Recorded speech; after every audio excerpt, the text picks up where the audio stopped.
Chris, what are some of the myths that you've come across in your long work in this area? I mean, it depends. It's culturally, it can be different, but I think whether it's, would you just share some examples of that? We saw some evidence of that in Christy's film, but.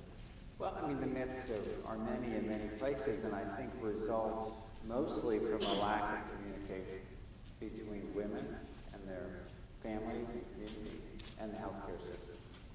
You know, I think that was, you know, in the film, most clear to me in the Bangladesh example, where the frontline worker worked so hard to convince the woman to go in for an ultrasound because they don't know what her due date is, et cetera. She finally goes there. Hospitals, you know, not very clean, and the healthcare providers, you know, criticizing. And it's that sort of lack of communication that often results in, you know, sort of a sort of paternalistic understanding of, oh, they're ignorant, or they don't care. They haven't come from prenatal care, as the woman, you know, Florida talked about. It's really a lack of communication in many places where, you know, the system fails because there's, you know, insufficient information to understand the problem. And then the connectivity, getting people, once they realize that they have a problem, into the healthcare system. And then in many places, once people arrive at the healthcare system, they wait, and they don't get care promptly, or they get substandard care. So right. A lot of those myths come out about poor communication. Yeah, Gary. I think one of the big myths that we have is that communities don't understand and that they don't have knowledge. I think it's kind of the cup empty syndrome. We assume that all we need to do is add more into the cup and add that information in there, and that'll be enough. And I think we often fail to realize that people are existing in a system, and they have learned how to survive and operate in that system. And they're operating based on their best reasoning, the best information that they have. And often the real job is in translating science and what we know can really work in a way that they can accept it and then incorporate it into the way that they live their lives. Yeah. And I should have mentioned that I started with the audience questions there. So, Craig, why is maternal mortality measured according to the number of live births? Would a more appropriate indicator be mortality at number of births, including stillbirths? Well, I think that's a great question. I mean, one of the other challenges that we have in this arena, with these conditions, is the fact that we haven't counted very well. If you think about some of the numbers that Christy's film brought out, 91% of women deliver at home. Well, how do you track that? How do you know how many numbers, how these numbers really translate? Are we even right in assuming that only 343,000 women are dying every year, when most of the women are at home delivering, and we aren't really tracking 60% of women around the world that deliver at home. So I think that this is actually a great question that strikes at the heart of how we make decisions that can affect care in different settings. If you don't know you have a problem because the numbers aren't right or they underestimate the problem, how can we make policy decisions? So estimating the number of women who die from live birth is certainly one way, where we end up with women who die but then leave behind a child who survived the birthing process.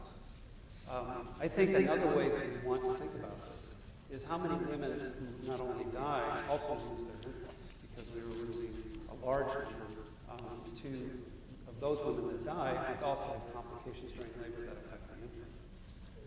Stillbirths are a huge issue, another big taboo topic that I think we haven't really touched on here. But even in this country, 25,000 women lose their babies during pregnancy. 3.2 million women lose their babies during pregnancy around the world, and 1 million of those occur during childbirth. So we haven't begun to scratch the surface there, but stillbirths contribute as well to maternal mortality. So that's kind of a long-winded answer, but I think that we have a lot of work to do in really understanding the magnitude for how many women are actually dying at home because they're delivering at home, and the impact it has on infants and families. And There are a number of questions here about the influence of a community's religion and on women's reproductive rights and their health, actually their reproductive health. So can you give and one specific question is for non-governmental organizations going into work in these areas, how do you work within and around and with the best interests of the woman at heart? So Gary? Yeah, I can tell you that story. We encountered a situation working in India where when a baby was born, the woman would go to the village priest and would consult the priest as to when should breastfeeding begin. And the priest was skilled at reading the stars, would read the stars and come back with a recommendation, and usually it was day 2 or 3. We know that immediate breastfeeding within the first hour is life-saving. About 20% of newborn deaths can be cut down just by that intervention alone.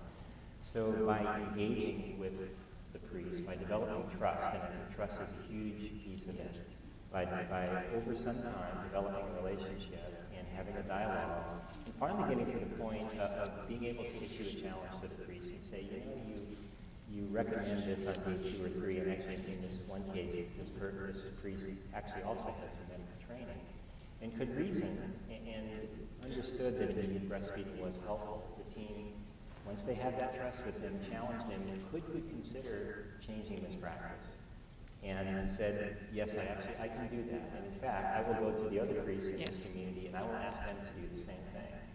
And it was done in a respectful way.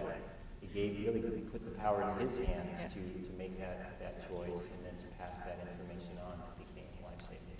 So I think it's an example of just developing trust and having respect that can go a long way. Yeah, Chris. Yeah, just to build on that, I think going back to my point about the importance of understanding community and culture. Religion's an important part of culture, but there are other elements as well. And part of it is just understanding, for instance, whose decision it is to decide to go get help in the case of an emergency. Some places it's the husband, some places it's the mother-in-law. It's usually not an individual decision, it's a family decision. And that decision-making dynamic goes to who needs to have the information to early recognize an emergency. Because, what's interesting about this particular public health problem is that while there are certain high-risk pregnancies, people with diabetes and high blood pressure, and some of the things highlighted in the film, you can identify some high-risk pregnancies, but most of the complications happen to people who are perfectly healthy, had good prenatal care, or, the prenatal care suggests that they were fine. People like Christy, who then have a life-threatening complication with very short notice. And so if they're at home, which as we heard in many places, the majority of births are at home, there's a need to recognize the need to go get help. And who makes that decision, especially if the woman's bleeding and has serious problems. And then who organizes the transportation? Who pays?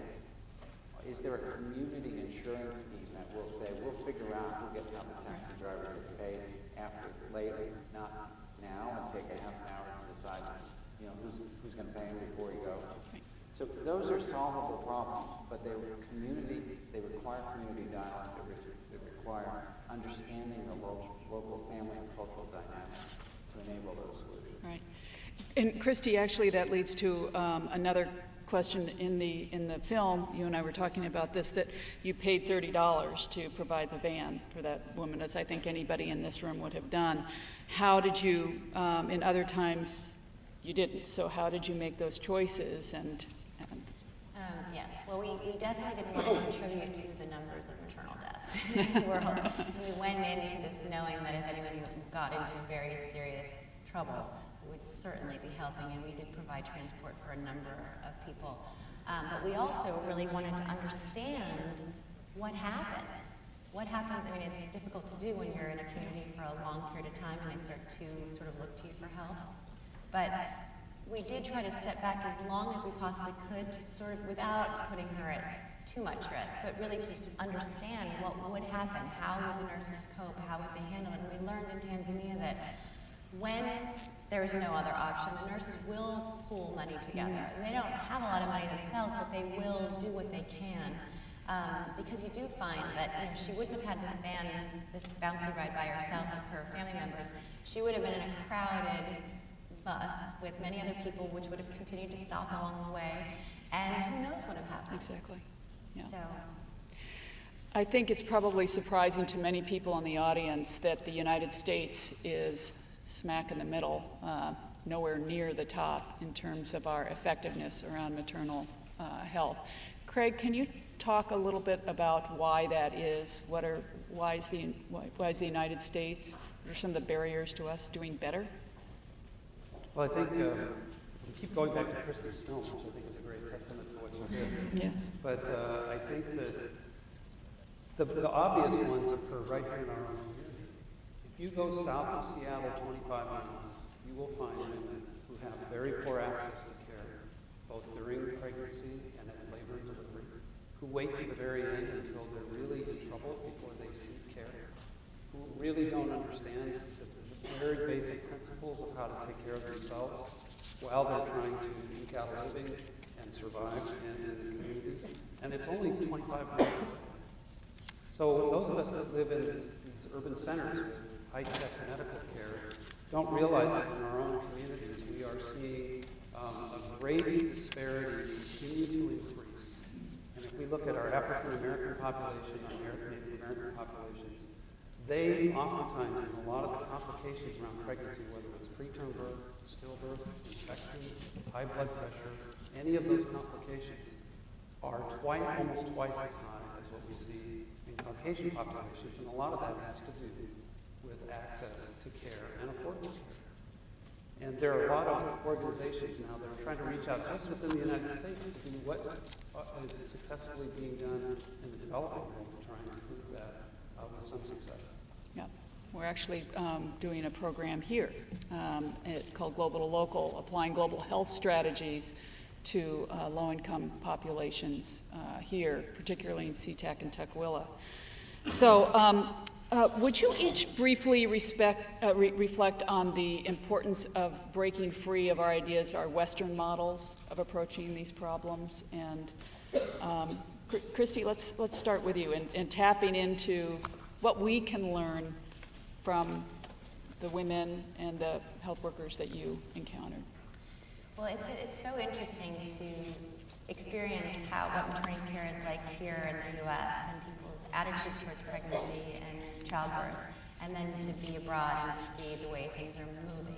And I see a definite direction of moving towards facility births, which I don't think is always the solution. I think there is a middle road, and I think what's important is the quality of the care that's being provided, as well as the plan and the linkage to a system when things go wrong.